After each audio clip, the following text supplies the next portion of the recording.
Welcome along to Betting Weekly Premier League Show. You're with Dan Roebuck alongside me, Nigel Seeley and Jack Wright. Nigel, a very good day to you. A lot of discussion at the moment about the Premier League and whether it's uncompetitive or not. Liverpool about to win the title. The three teams that came up are going to go straight back down. I mean, do you think, has it felt that way to you? And generally, you know, we're a betting show. Does that make it easier for bettors, do you think?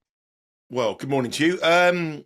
I think it's been like that for a long time, isn't it? The Premier League hasn't been uncompetitive. I think there was an elite top three, top four, and then the teams coming up always had to fight hard to stay in the Premier League. I think it's got bigger, but I would say that gulf in that middle section between, we've got the most exciting race going on now for top five positions and European positions. You've got the sort of the gap just between the bottom three and closing with Wolves on a big run. So that middle section, you see by a lot of these matches here today. I mean, there's a lot of matches going into the final season where they're sort of plus 130, plus 155 favourites. You wouldn't get that in any other league.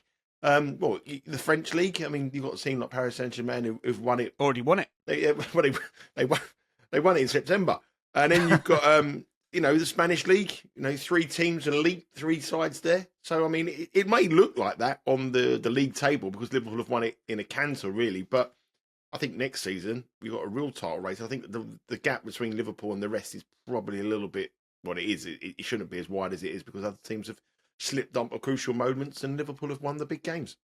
Yeah, I think, there's a lot of talk, but Jack, I'm with Nigel here. I think it's sort of the same. I mean, in a way, you look at what the cup competitions have done here. Newcastle have won the League Cup. You know, we might have Forest, might have Palace, might have Villa winning the FA Cup, and we might have Forest in the Champions League. I mean, it's just Liverpool have been a bit of an outlier this season. Absolutely, yeah. I think good day to you both. I think you look at how we've talked about we want Manchester City to stop winning it. Well, they have stopped winning it this season. In fact, they're struggling to get into Champions League qualification. We've had Forest up there all season. Newcastle now gone into the top three. So there has been rotation of it. And I say Liverpool have just took advantage of a bit of a slip up.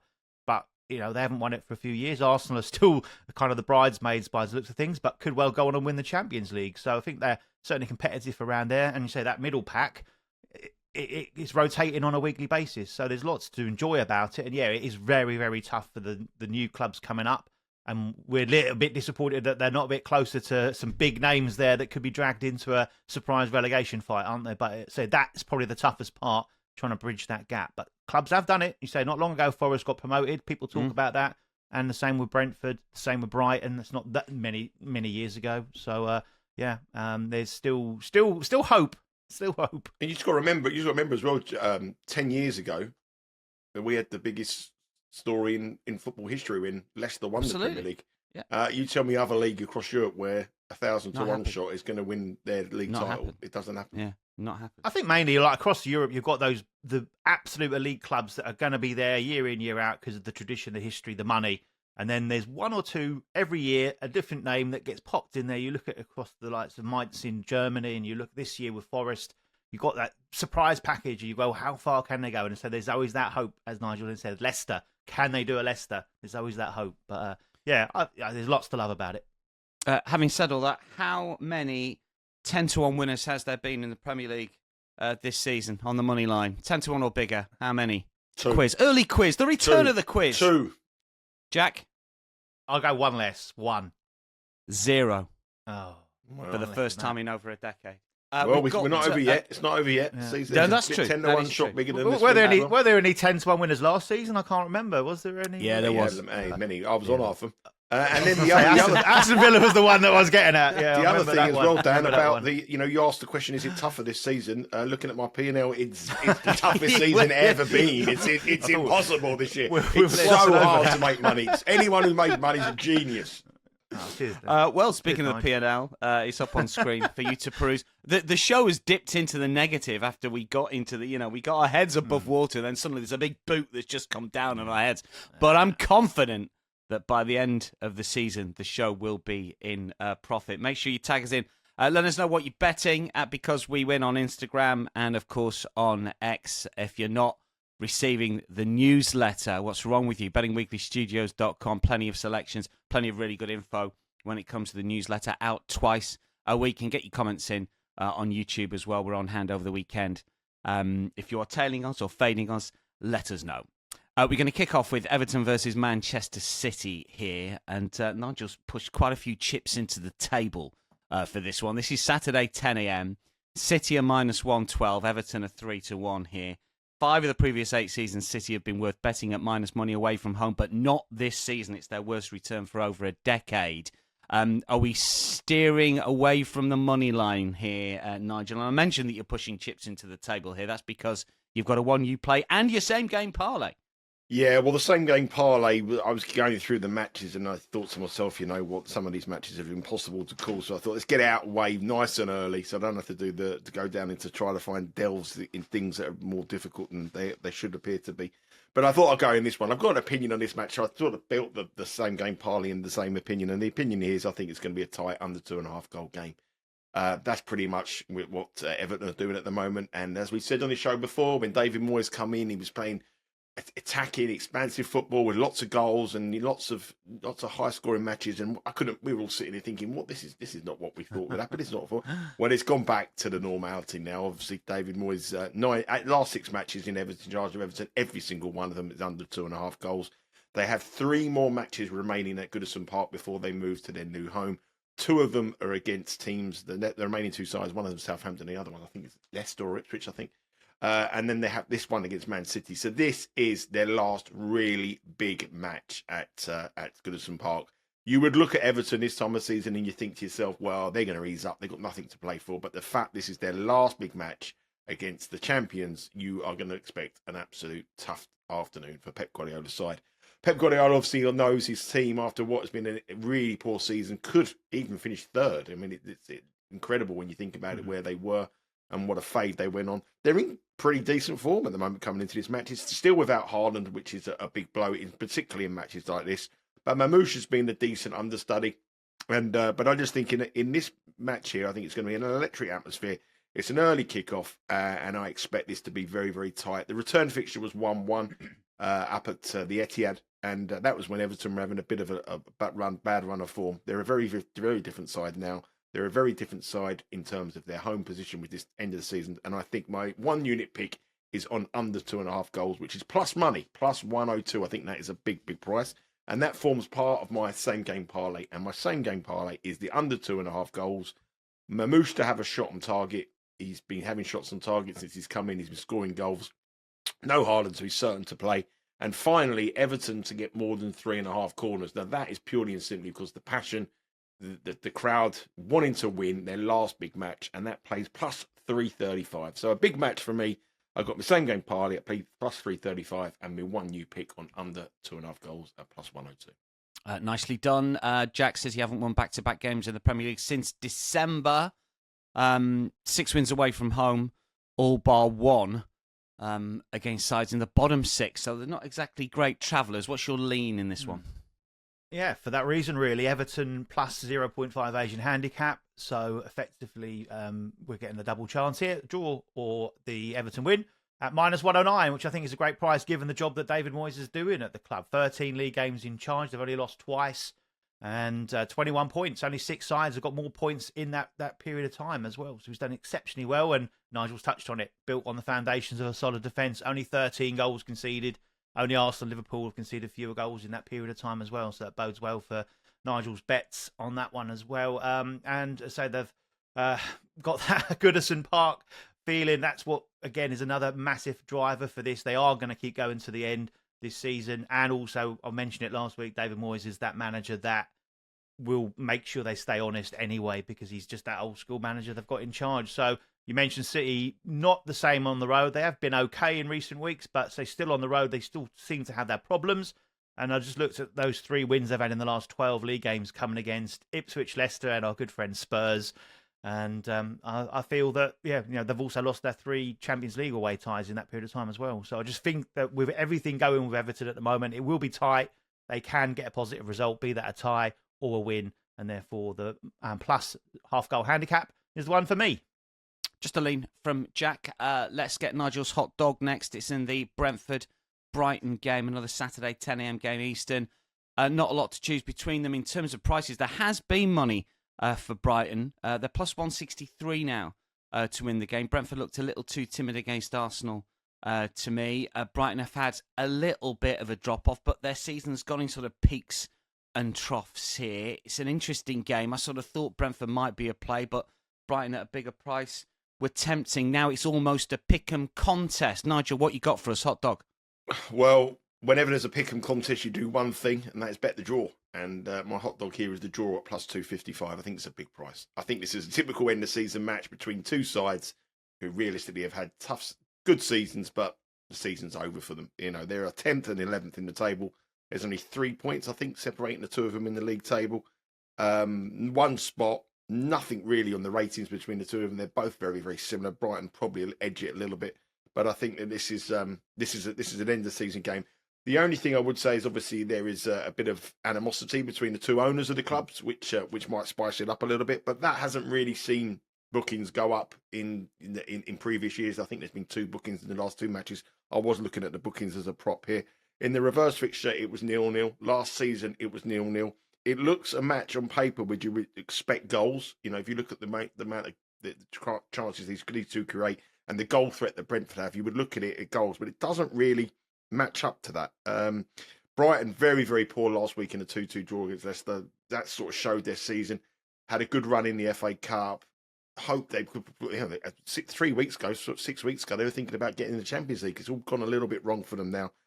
Since this match has been a Premier League fixture, 7 times they play 3 draws, 3 wins for Brighton, 1 win for Brentford. So draws have been very, very, quite a lot of draws. A 0-0, a 0-0 and a 3-3. So that sort of things brings that up. And the other thing, an alarming thing for Brentford, really alarming, is that we said how great they were at home and the goals and it was brilliant at home. They haven't won at home since 7th of December. No, that's a run now of 9 matches at home, and they've just haven't had 1 win at home, which is a big concern if you're taking them as favourites to beat Brighton. We know what Brighton are like. Whenever they're the underdogs, they seem to do a little bit better. But I think these two sides will cancel each other out after 33 matches of the Premier League season so far. I think it is 32 matches of the Premier League season so far. Nothing is separating them, and I don't think 90 minutes on the pitch and I think will separate them as well. So my hot dog is the draw. Brentford v Brighton plus 255.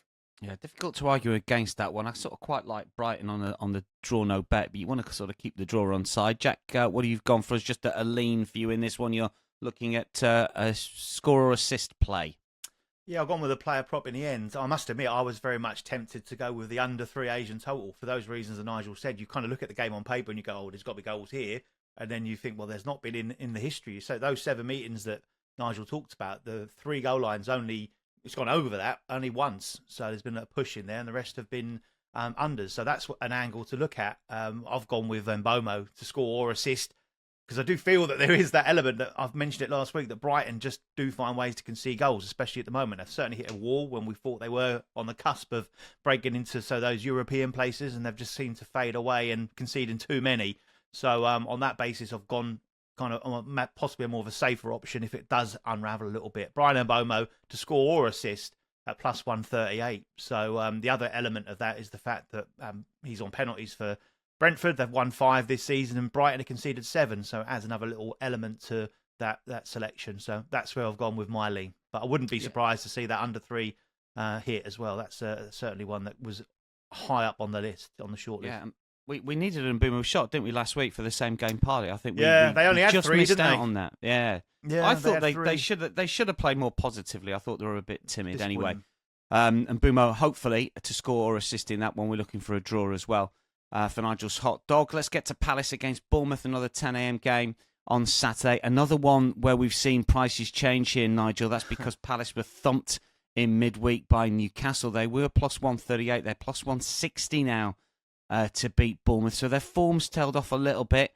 Just 1 win the last 4. But if you're an XG fan, Nigel, and I know that massive. You are, and this has been put up on social media a lot, Crystal Palace did beat Newcastle in the XG battle, as it's known, but they were beaten 5-0. What's your lean in this one? Well, I mean, it would have been very different if Eze scored that penalty, I think. I mean, it was an absolutely awful penalty. Shocker. We were in our local social club watching it. There's all Crystal Palace fans, and they wanted to watch the match ahead of the Arsenal match. It was crazy. So it was scenes going on in the Biggin Hill social club. But I think this is a real tricky card here this weekend. I think it's a very, very tricky card, and I think there's a lot of reasons why. A lot of teams have got nothing to play for. A lot of teams have got bigger things to play for in terms of what's coming up in their fixture list. And a lot of teams are going to be on a huge come down on what's happening midweek, either a high or a low, depending on the Europa League results. So I found this a very, very, very tricky match to call, and a card to call. I mean, Palace, we said that defensively, one of the best teams in the back three. Lacroix's the new Baresi, and all of a sudden they conceded 10 in the last 2 matches. What's going on there? I mean, I told you Lacroix was rubbish anyway. Yeah, I know you did. But they've conceded 10 goals in the last 2 matches. That match last week against Man City. Simon Holden did he play midweek? Tipped up Crystal Palace. I don't think he played midweek, did he? Did he play midweek? But Simon Holden tipped up. I know he tipped up Palace last week because his social media was coming up when they were 2-0 up. And someone was going, great tip, Simon, great team. And yeah, thank you very much. And then he lost 5-2. And then he was claiming that was a winner because the bookmaker in question paid out if there were 2 goals up. But that wasn't him. It was one of his followers who was, some good tip. But let's be fair, it was a good value play last week. And then also they let in 5 goals and it shattered their whole defensive strengths that we've praised them on about for weeks and weeks and weeks. It's all about the FA Cup for Palace now, isn't it? I mean, they've got Aston Villa. They've got to raise themselves up for Aston Villa. Aston Villa are probably the informed team in the Premier League at the moment. They've got a massive ask. You know, that was a 50-50 call 2 weeks ago. Now it's not a 50-50 call. And Palace have somehow got to get through these matches unscathed and go into the FA Cup semi-final. That is what their season's about. That is what their season's been about for a long time. But Bournemouth, for me, were the first team on the beach. You know, they won last week against Fulham 1-0, but they didn't play well. Fulham had chances to get something from that. It's just a game that just looks to me, again, I just really find it difficult. I'm edging towards a draw here again at plus 250. Looks at again on paper, this looks an over 2.5 on both teams to score, but it was 0-0 early in the season. And the last 8 matches between these two sides, Palace and Bournemouth, have all gone under 2.5, and all of them have been both teams to score no. So it's just on paper again, you look at this match, go, yeah, this is a definite over 2.5. But I think swim against the tidy. I think under 2.5 at plus 110 and the draw at plus 250. It could be the week where Roebuck hits the jackpot on the draws. It could be a draw. It could be the week. It could be the week, Dan. You could be in the south of France with me next week, son. You could be there. Well, I haven't got any money left anyway because of the draws. This is the cut that John's going to put there is absolutely fantastic. Jack, without sounding like Simon Holden there. Jack, getting a bit worried when the old hand come near the mic there. Jack, what have you got for us for this one? Palace Bournemouth. I want to back Bournemouth in this game, but I'm not quite so sure. I struggle to remember what I've got. I've got Palace. Yeah, this is the price on Palace is going. Yeah, as you say, obviously after last night, and I just think they'll win this. They'll bounce back. I think that I expected them to get beat by Newcastle last night.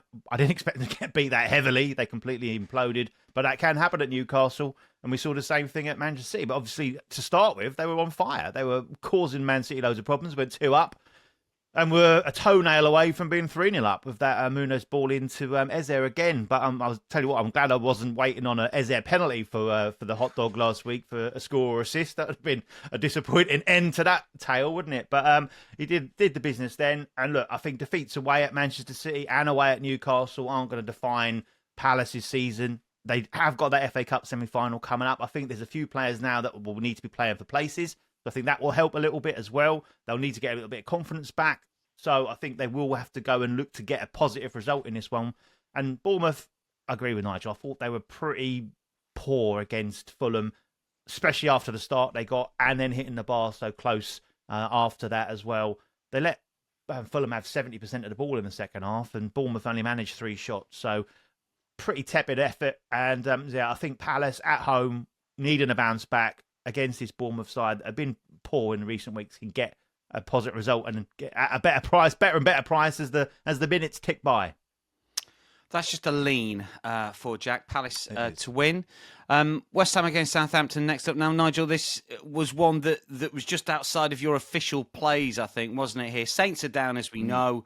They've lost 8 of their last 9. They're shocking at the moment. But West Ham need a result here. I don't know if Potter's in a bit of under pressure at the minute, but he will be if West Ham start as badly as this without a league-winning 5.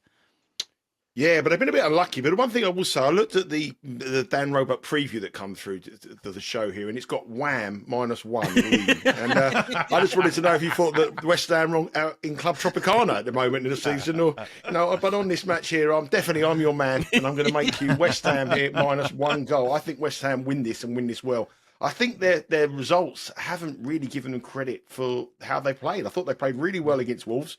Lost 1-0. I thought they should have beaten Bournemouth. They hit the bar twice. Were much the better side in the 2-2 draw in their last home match. And really, they should have got something from the game against Liverpool. I thought, again, I think they hit the crossbar twice in that match as well.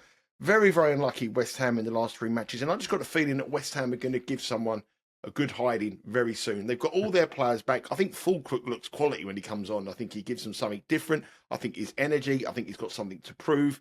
And Potter now has, for the last 2 or 3 weeks, has got his best team to choose from. They haven't won in 5, which is a concern, but they're not playing bad at all, and they're creating chances. And I believe here that against the Southampton side, who are already gone, who are literally just going through the motions. I mean, Simon Rusk in charge of them at the moment. I mean, who is he? I mean, I'm not being funny. I reckon if me and Simon Rusk went to a Premier League game, more people will come up for me for a selfie than Simon Rusk. So that shows you how bad he is. But he's a serial winner.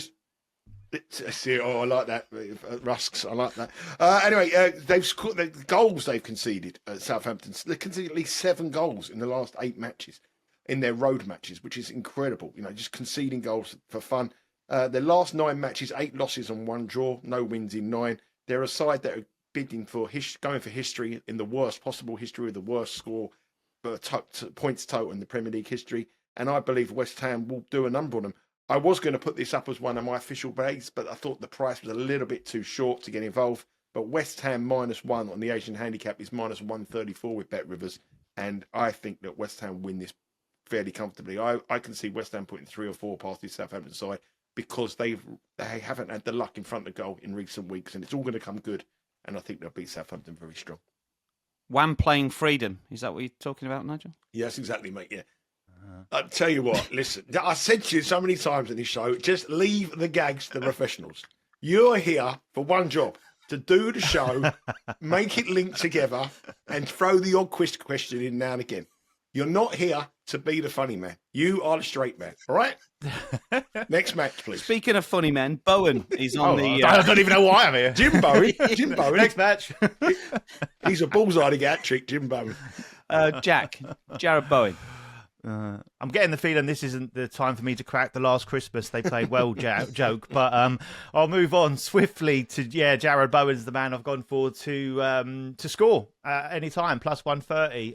So it's obviously not been the start Graham Potter's wanted. He has got those players back now. You're just waiting for him to kind of get the best out of them. And I do think Fulham is kind of the conduit to make those players play a lot better. They do miss Antonio for his work rate, his running the channels, tying up the defenders, bouncing the ball off him, to let those more attractive players take the ball into the final third. And I think Bowen's wasted down the middle where he has been playing the last couple of games, getting back out on that right-hand side, and he can cause havoc out there. So I'm hoping also that Fulham starts this one. Bowen scored the only goal in the game when these two met in the reverse fixture. So I'll take him again here as a lean. I do think West Ham win it. I do think they win it pretty cosily, because it is Southampton after all. So yeah, to have that top goal scorer at plus money here, +130, that's my lean. Aston Villa versus Newcastle, next game that we can tackle here. Villa are +133, Newcastle are +195. They've come in just a little bit. We've got leans from the boys here. This is Saturday, 12:30. Look, Nigel, you've referenced the fact that some teams are coming into this game off huge mental come downs or highs. I'm not quite sure how to frame Villa here, because yes, they got knocked out of the Champions League, Nigel, but they played brilliantly against PSG. I mean, that was sort of, confirmation that they could mix it with the best. I mean, I don't know where we've got PSG and Villa rated on the Betting Weekly, ratings here, but are they on a downer or an upper coming into this? I think they're on an upper. I think the performance will give them great heart. Nobody expected them to get anything from that match, especially when they went 2-0 down. I mean, nobody gave them any chance whatsoever. But to come back and win it, I think they've grown huge credit from it. On the Bet Rivers ratings, we actually have them both ranked. These two sides both ranked exactly the same, Villa and Newcastle. Not much in it at all, really. And that would mean that Aston Villa would be a bet here at plus 133 to win this match. But then we've got to take the game into context. I mean, they've got a huge match against Manchester City in midweek, which is massive. And then they have the FA Cup semi-final. So that's factored into this price. Both of these are the informed teams in the country. I mean, 9 wins in 10 for Villa. And their only loss in those 10-match period was away at Paris Saint-Germain, arguably the best team in European football right now.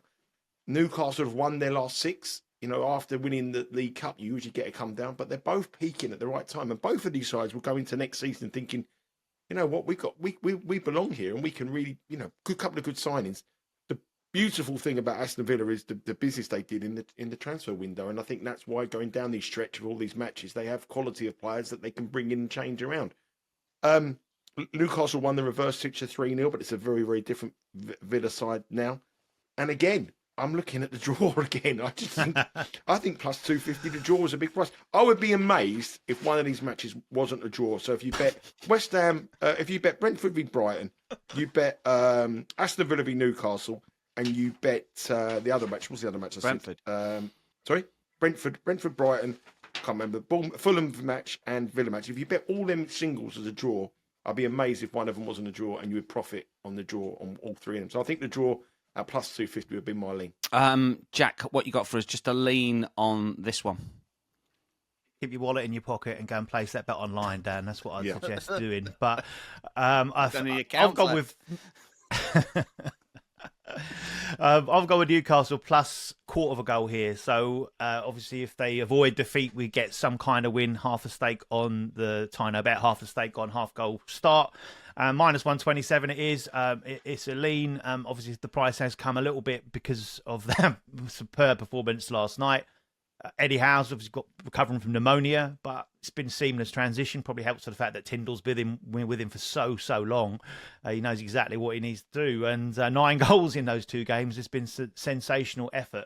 And yeah, Villa, brilliant performance against PSG. It possibly looked at one point in time, it could get a bit embarrassing when they were 2-0 down in the second leg. And then they came so close to knocking them out, and they'll rue that late goal in Paris, won't they? But I just do feel that they've got so much going on, and I just think they will fall short in that race for the top 5 with the sides that are above them at the moment. I think Forest and City and Newcastle will finish above them. So that FA Cup is massive for them. I think Unai Emery, to seal this season, will want to win that trophy, will get some silverware for Villa, and so that might well lead to just falling short in the league. So I've got to go with Newcastle given the form and how they're playing at the moment. And we've talked about rotation and strength in depth. Jacob Murphy been absolutely sensational. What a goal last night and an assist as well. And he's just so full of confidence. Isaac's not been quite at it, as he's had 2 or 3 really good chances in the last couple of games and not quite been at it. But you've got on the other side, you've got Harvey Barnes keeping Gordon out, and he's proven, that he wants to keep hold of that shirt. Excuse me, and playing really well. So they've got a good record against Villa. Won 5 of the last 6 meetings. So it was 3-0 in the reverse, and it was 3-1 here last season.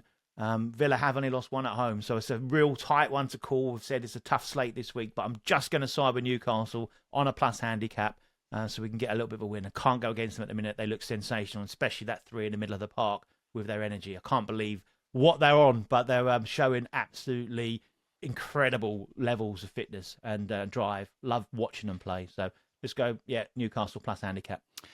Let's get into Sunday's game, shall we? Ipswich against Arsenal. First one we're going to take a look at here, and we've got Jack's 1 unit play in this one. This is Sunday, 9 a.m. Eastern. Arsenal off the back of the win against Real Madrid. They looked a little bit leggy against Brentford. The league has gone here. So how do we tackle Arsenal? Do we play them here at minus 265? Ipswich is 7-1. Do we fade them somehow, Jack? What's the 1 unit play?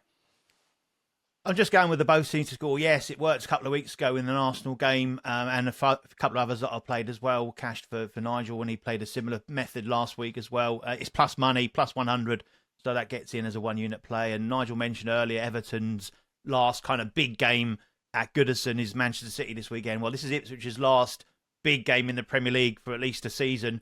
With Arsenal visiting, the next games coming up are West Ham and Brentford, I think. So this one is the one they'll want to savour. And we know what you get with Ipswich. They're coming out attacking. They look to try and take teams on. They have made the best effort of all those relegated sides this season and have kind of come away with a few plaudits despite their points tally, that they've kind of been so close a few times and just fallen short. But that leads itself to the bet in the fact that they can score goals, they can cause teams problems, but they just concede a lot of chances and they concede a lot of goals. And especially at home, they conceded more goals at home than they have done away from home. How I see this going, a bit similar to how I saw Ipswich against Chelsea last weekend, really. They came out and soaked up the kind of Chelsea pressure, maybe with a bit of luck and a bit of fortune, hit them on the break, scored a couple of goals, but then ultimately ran out of steam towards the end, and the pressure and the momentum from Chelsea finally paid off, and obviously they scored a couple of goals against them. So looking at it this way, I can see Arsenal obviously rotating, but still having enough strength around there. The likes of Trossard coming in from the start, I can see them having those opportunities against Ipswich. But ultimately, if they do need to bring other players on, the better players as such, later on in the game, I think they can do that also. So I wouldn't even be surprised to see something like an Ipswich half-time, Arsenal full-time here at plus 2,000 as a possibility, because of how Ipswich do sort of fall away towards the end. But both teams to score in 9 of the last 10 Ipswich League games. They've took the lead in 5 of those as well, hence that quite an extra lead that I mentioned there, including the last 4 at home. So for Arsenal, 8 both teams to score in the last 11 on the road in the Premier League. So it does point towards this being an open game, and say Arsenal could be a little bit leggy. It's just take advantage of it, but Arsenal to come back. So both teams to score, yes, plus 100. Are we fading Arsenal, Nigel? Are we getting against the Gunners somehow? Is there an angle in for you? What do you think? I think it's very hard to fade them.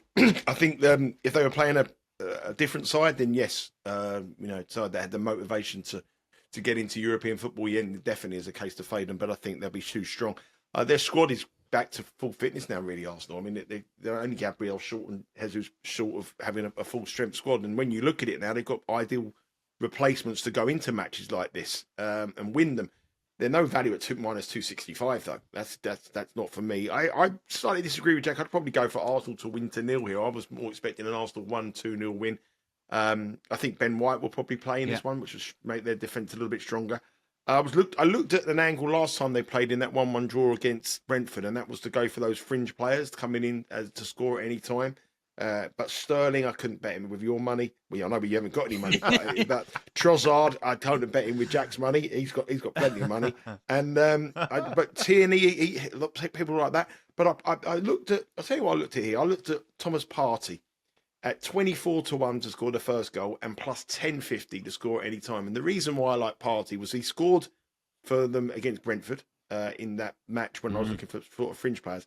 And he'll definitely play here, and he'll definitely play throughout the season because he's got that yellow card that sees him not playing in the Champions League semi-final. So he will definitely feature in this match, because when other players who you were going to bet, like the Sakas of this world, the Declan Rice, the Odegaards, Martinellis, Moreno, will they play? They're a third of the price of what, or sometimes even a quarter of the price of what Partey is. So I thought Partey at 24-1 to score at any time and plus 10.50 might be worth a little bit of pizza money, because he will play, and he'll play every league game now because he got set until the final. But if they get to the final, but he's going to miss that Paris Saint-Germain first leg, so he will play in this one. So I thought he will be a regular that will feature, and he scored in the game last time they come back from European in the first leg against Real Madrid. Very, very, and very. Worth saying Nwaneri this week. Yeah, I think he'll play this week. Yeah, very, very quickly. Are Arsenal favourites against PSG to qualify, Nigel, or not? I've not seen any prices. I think that. Well, I saw the price on them to win the first leg. I saw the price. Yeah, favourites. The first leg price, and yeah, but that would mean that that would mean that they're probably favourites to qualify on the odds that I saw. I've not seen it. I personally think that Paris Saint-Germain, Arsenal are plus 108 to win in the first leg, and Paris Saint-Germain are plus 250, which would mean that they would probably be favourites to qualify. Yeah. But I think it's a 50-50 shout. Manchester United Wolves we can get to next. Jack's got a 2-unit play on this one. United are even money. They were minus money. I mean, nobody's betting United at minus money in any game. Wolves have been on a good run. As we know, they've won the last 4 in the Premier League. Best top flight running run since January 1972. I was hoping for a number one from Nigel there, but we've not got it. We've still got Bay time. City Rollers, bye baby. Jack's got a 2-unit play in this one. Are you backing United at even money, Jack? No, I couldn't quite bring myself to do that. I was tempted, looking at a hot dog, I was tempted with Wolves to win. I was tempted Wolves over 1.5 goals, but that fell just short as plus 195, so I couldn't do that for the hot dog. In the end, I have gone with goals because I think Wolves are going to go here and look to attack United, and Man United can't afford to not have a go here. They've got, it sounds weird saying the sort of things that Man United at Old Trafford are, they've got to be, got to try and have a go, and they've got to try and get the points here against this Wolves side. Because if Wolves win this, they draw level on points with Manchester United. And there is a real risk that Man United could end up being fourth bottom in this Premier League, and being very fortunate that those sides, those newly promoted sides, have fallen short. So I do think, given that Wolves will come here and look to attack Manchester United, I think that will open itself up, suits Manchester United a little bit better. And I think that will then lead itself to being goals in the game at minus 110, over 2.5. Vitor Pereira, we talked about him last week, done a sensational job at Wolves. Another win for them last week. So it's now 8 in 16 games in charge in the league for him. Won the last 4 on the spin as well. And as I say, across that 16-game period, they'll be 8th in the table. And Man United will be down in 15th. So there's a big difference between them. And as I say, I think they will have a go because they're safe now. And a swing at this one to look to try and put more misery on Manchester United. And as I say, they can't roll over. They've obviously got that big European game coming up on Thursday night after we recorded this. So for me, it's just a case of the fact that it's going to be an open game, and I expect there to be goals in it. The last couple of league games at Old Trafford have been low scoring, but if we just go back further than that, 10 of the 15 went over. Wolves, it's 13 of their last 14 in the league on the road have seen over 2.5 goals. So it's a common trend for them. And I think they're the driving force for this particular bet. I could actually see them going there. And we've seen Bournemouth do it last season and this season. This sort of side that have got a little bit of an uptick that can go and really hurt Manchester United. So I've gone with it. I say they've only failed to score once on the road this season under Pereira at Newcastle. Tough, we know. Only 2 clean sheets, and they were Bournemouth and Leicester. So I have gone with over 2.5 goals at minus 110. 2 units from Jack on over 2.5.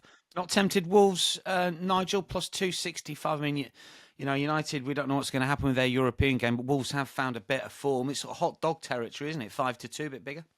I was tempted by Wolves, but I've gone for a lean here on Wolves plus a half at minus 124. I mean, that Lyon match, whatever happens, Man United are going to have a problem. If they lose and they get knocked out, then they're going to be on a massive lull, and the season's over for them, and the crowd will be very disappointed. He may even just decide to throw a load of fringe players in. We saw that young kid, I can't remember his name. Harry Mass. He come in. I mean, big presence. He might give a few youngsters an opportunity if they get beat. And even if they win, then obviously they've got to look forward to a massive Europa League semi-final, which could get them into the Champions League. So I think whichever way you look at it, the Thursday match is going to have a big significance on Manchester United here. I did want a little bit bigger than Wolves at plus 265, though, I must admit. I thought if it was more sort of $3, I might have a bet. Man United were absolutely dreadful against Newcastle in the second half. Absolutely awful. And if you look at Manchester United at home this season, right, since December the 4th, 11 matches, they've only won 3 at home in the Premier League. The other 8 they failed to win. And the 3 matches they won, Southampton, Ipswich and Leicester. And they're so far adrift of everybody else. So that just shows you that they're probably at this moment in time not far off being the 4th worst team in the Premier League, because they're the only 3 teams they're capable of beating at home. Under Pereira, Wolves has done absolutely incredible. 19 matches, 10 wins, 3 draws, 6 defeats. That is mid-table standard. They took over a side that looked like they were going to be involved in relegation. I think they were even money to get relegated when he took over, maybe even odds on. They've won their last 4, undefeated in 6. They've got nothing to fear about going to Manchester United, and I think they'll get a result, but I'm not quite sure whether they'll get the win. Plus a half, minus 124.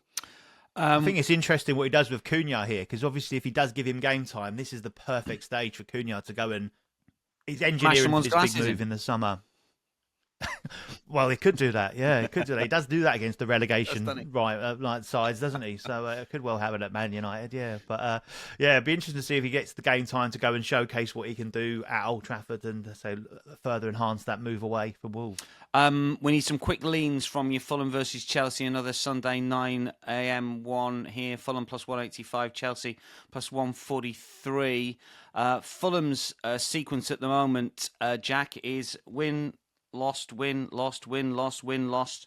So my system says win. What have you got for us? Could be, couldn't it? Could be. I've gone with over 2.5 goals. Tough one to call. Chelsea obviously playing in Europe, but they're 3-0 up. Should win it anyway, so you expect them to heavily rotate. They're now slipping out of contention of those Champions League places, so this will put extra focus on that. Of course, it's the most local of derbies as well. But I was going to mention, Fulham had just been so inconsistent. I was really disappointed with them against Bournemouth. Bournemouth left the door open for them to go and get back into that game, and they just couldn't do it. And I was a bit surprised, to be fair, given the players that they had. It was just an off night for them. Couldn't even get the subs right, could they? So, failed to score in only 2 clean sheets at home, and that was Southampton and Spurs. 10 of the last 15 of cash for over 2.5 goals. And Chelsea create chances, have been all season, keep missing them. So this game in Europe tonight, we'll see how it pans out there. But they've had a run of 4 unders, but 2-2 last time out potentially means that we're going to get a switch back to that, because before that, 13 of their 16 cashed for overs. So that's where my tentative lean has gone for this one. And Nigel, what do you think? Chelsea, despite their lack of quality and the fans giving them some stick, they've only lost once in their last 9 matches, which is incredible, really, when you think that the stick that they're getting. But the performances have been pretty poor. A lot of unders in their recent matches. Well, 6 clean sheets in those 9 matches as well. Fulham would love to be able to end Chelsea's chance for a Champions League. I think this is their last big match of the season for Fulham supporters, their home match, and it will be against their local rivals, and I think they'll really be up for the challenge. We never know what to expect with Fulham, but on their day, they're excellent. They seem to raise their game when they play better opposition at home, as we saw in their last match against Liverpool when they were trailing and come back and won 3-2 in a very, very good performance. And for that reason, I'm going to go for Fulham on the draw no bet market at plus 105. I think Chelsea getting the results, but getting them ugly, and I think it's just a matter of time before Maresco gets his marching orders at Chelsea, and a defeat here and stop and get into the Champions League could be just that, and exactly that kind of thing that the Fulham fans and their team would be relish the opportunity to do so. So Fulham, draw no bet for me, plus 105. Leicester versus Liverpool, 11:30 on Sunday. Leicester are the biggest price on the weekend slate at plus 11.50. Liverpool, therefore, the shortest, minus 4.55.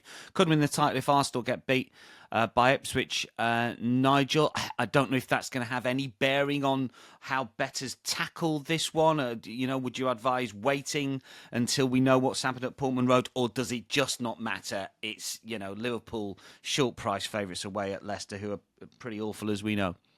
I think it's just a matter of time before Liverpool win the title, and I think they'd like to crown it at home to Arsenal. I think that would be the match that they'd like to. That's the match they'd probably highlight, that they want to win the title against their main title rivals. I think Liverpool this week have sort of more or less Salah's sorted out now the contract issue. Van Dijk has made a very, very public statement that he loves the club, he wants to stay at the club. It's been an emotional week for the club, obviously with the anniversary of the Hillsborough tragedy. And I think it's just a matter of time. They'll win the title. It doesn't matter if this week, doesn't matter if it's next week. They do have a couple of injury worries, obviously, but they've got such a big enough squad to cope with any injuries that they have. Leicester last week scored 2 goals, and they've got an open top bus going around Leicester at the moment to scoring those 2 goals against Brighton. But at home, it's been an awful campaign for them. The last 8 matches, they've lost a lot, and they haven't scored a goal. And up against this Liverpool side now, who are going for the title, and a Liverpool side, to me, that just what they want the season to be, and they want to put bed to this title, get on, enjoy the holiday and build for next season. And Liverpool just want to get it done as quickly as possible. But I think we revert to the norm here and going back to the price of Leicester to win to 0. Last week we had Brighton to win to 0 against Leicester at home to Brighton, and I think they were minus 120. I think Brighton to win to 0 last week. Well, the champions are going to Leicester. They're minus 570, minus 455 to win on the money line. And you can get minus 105 on Liverpool to win to 0. I think that's a great bet. So my 2-unit pick this week is going back to the tried and tested formula of opposing Leicester and opposing them not to score as well. And it's whoever they play, bet them to win to 0. And at a price approaching even money, I think Liverpool to win to 0 here is the best bet on the Premier League card at -105. Good stuff. That's Nigel's 2-unit play. Jack, we've got your hot dog in this one. Yeah, do you know what? We nearly had 4 units on Liverpool winning to 0 because that was on the selection, but I needed to find a hot dog and I found one right on the line. I've gone for Luis Diaz to score at +200. The Leicester draw didn't change my opinion of them at all. We mentioned it last week that they're likely to score against Brighton and possibly get a result with Brighton being big minus money, and they did that. So back to norm, though. Here, I agree. Conceded at least 2 versus Liverpool in their last 5 meetings, and in each of their last 9 at home. They were shambolic versus Newcastle in their last home game, 3-0 down in no time at all. Fans emptying the stadium before half-time, which is probably they were grateful for because they weren't getting pelters from them because they're obviously very unhappy at Leicester at this moment in time. Virgil van Dijk should sign that new contract. Salah obviously last week as well. So, I think Liverpool kind of stumbled towards this title in the last few weeks. I think they'll want to put in a couple of good performances to kind of say, well, look, it was very well deserved and we've won it in style. So Salah, desperate for goals as well. He's not scored for a little while, but provided that assist for Diaz last week in the opening goal against West Ham. And that's what he does as well. He's created so many chances. And in a tough competition of where Leicester are weakest, out on their right side of defence is up there. So Diaz will be in that role. Gakpo was there in the reverse fixture and he scored Liverpool's first goal in the 3-1 win. So I'm looking down that side again. He's in good form. Diaz scored in his last couple of games as well. Looks full of energy as he normally does, to be fair. And what I like about him is he's been getting most of their chances, even more than Salah in the last 7 games. He's had 14 shots, which is more than Salah, and 13 of them have been in the box. And I think when he came to Liverpool, a lot of his chances, he seemed to be shooting from outside the box and kind of low expected goals as far as they were concerned. Now he's getting a lot closer to goal, better chances, and more opportunities to score. So Liverpool scored 40 on the road this season in 16 league games, and they've scored at least 2 in 14 of those 16. So expect them to rack up a few here at Leicester. Expect Diaz to be part of that as well. And at +200, just comes in on the line to be a hot dog. Right on the money. Hopefully we'll be in the money for that one. We've got 2-unit play and the hot dog from Nigel and Jack respectively. And to wrap things up, Nigel, Tottenham against Forest, Monday night. Tottenham are +140, Forest +170, the draw +270 here. Spurs 15th at time of recording, Forest 4th. Spurs have nothing to play for in terms of the Premier League. Forest far from over the line when it comes to getting a Champions League spot. And they might be out of the top 5 for the first time since December by kickoff here. I can't understand why Forest are a bigger price than Tottenham. I understand why they're not massive favourites, but I'd sort of flip these prices round. How do you see it? Well, you're absolutely right. I mean, if Chelsea win and Manchester City win, then Nottingham Forest are out of the Champions League spots ahead of this match. And that will have a huge bearing on the odds because everyone will think Nottingham Forest will have to win. And I think it will have a huge bearing on the way that Forest take a chance in this match because they've got a lot of injury problems. That's why they're underdog. Chris Wood is still out. Morgan Gibbs-White is a doubt. Aina is out as well. So they've got some big problems for them in key players. And they also look leg weary. The 2-1 defeat against Aston Villa. Aston Villa come out the blocks early, scored 2, and then they played well, but they couldn't get their 2 goals back. And against Everton, a home defeat 1-0. That was a big warning sign for Nottingham Forest fans. They also have an FA Cup semi-final to look forward to, and the games are coming thick and fast, and the pressure is huge for them. So I think this has a huge bearing of what goes on the 2 days previous to how this odds suggests here. Also, if Tottenham get beat by Eintracht Frankfurt, Tottenham could go in here without a manager. I think he'll get sacked the following day. I honestly believe that if they get beat, Tottenham lose to Eintracht Frankfurt and they're out of the Europa League, then Ange will be gone by the time this match kicks off on Monday. And so you could have a Tottenham side with no manager, a Nottingham Forest side with out of the Champions League. It's a really difficult match to call now. And so for that reason, I'm looking at the matches. Team news is important. No Son for Tottenham in this match. He's out. I mean, Solanke, I mean, he's got to be the worst signing in the Premier League this season. I mean, 60 million quid. I mean, absolutely diabolical. Obviously, Forest, as I said, pretty disappointing. The last match with Tottenham, a 4-2 defeat against Wolves, was shocking. Defensive, they're all over the place. But there's so many questions that to have a real conclusive way of how you think this match is going to go. So for that reason, I'm going to end it how I started it on the draw at +270. I think +140, +170, the draw at +270. At this moment in time, I think the draw is a logical play because the draw will be enough to get Forest back in to the Champions League, and they might be happy for a draw here. Do you think Forest could miss out of Champions League, Nigel? They're minus 200 to finish top 5. Their running's fairly good. Last day of the season, they played Chelsea, didn't they? Yeah. That's the key. I mean, the problem with them is that their success in the FA Cup could be their undoing. Yeah. So they've got to go and win that. If they lose in the semi-finals in the FA Cup and finish 6th, then everyone's going to be... It's a pressure that they've not had, I think, all season. Yeah. It's a good point. It's a fascinating... I mean, Newcastle are going to finish in the top 4 the way they're playing, and Manchester City are a side that know what to do at this time, so they're going to beat it. It's up to Chelsea, Villa and Forest, and at this moment in time, Chelsea aren't grinding out the results. Villa are struggling, and Forest are struggling as well. So it's going to be going down to the wire. But I think that last game of the season, Forest v Chelsea, could be the one that gets them into. Whoever wins that could go into 5th. Jack, final words on the weekend slate to you. What do you like? Spurs, Forest. What are you factoring in? What are you not factoring in? What do you think? I think it's going to be a tight and nervy one as well. I've gone for an under 3 Asian total here, minus 118.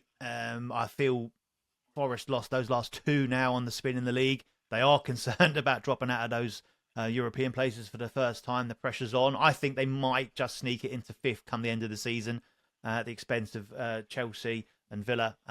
So this is a big game for them. They've got a full week to prepare for it. They ain't going to have much of that between now and the end of the season with what we've now talked about. And of course, we haven't said Spurs' big European game tonight. That is going to take an element out of Spurs as well. And they're not the intense Spurs we've seen at the start of Ange Ball. And as I agree with Nigel, if they lose in Frankfurt tonight, then that could be the end of Ange. Not that he cares, mate, does he?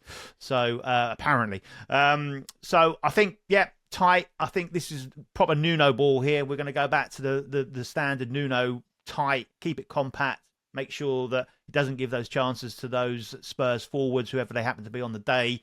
Look to hit on the counter-attack, get in front. And unlike some other sides, like Wolves we saw, who kept going and going to score goals and left it a little bit open for Spurs, I think that will then really tighten up to say if they do get their noses in front, they'll look to see it out 1-0, 2-0, and that's where it'll go. So under 3 Asian total for me. I can't see 4 or more goals in this game for more than one reason. So minus 118 is the lean. Brilliant stuff. Nigel, Jack, thanks for your company. Good luck to one and all. We'll keep everyone up to date via our X feeds. I'm off to fill up the wallet once again. Don't touch anything.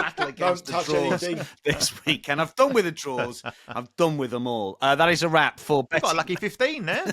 That is a wrap for Betting Weekly Premier League show. We're back next week. More picks, plays, hot dogs, same game parlays. Live show 11 a.m. every midweek day. Don't forget the tennis live early midweek Monday through until Wednesday. A lot of content coming up over the course of this weekend. Follow us at Because We Win. Subscribe to our YouTube channel. From all of us for now, though, it is goodbye.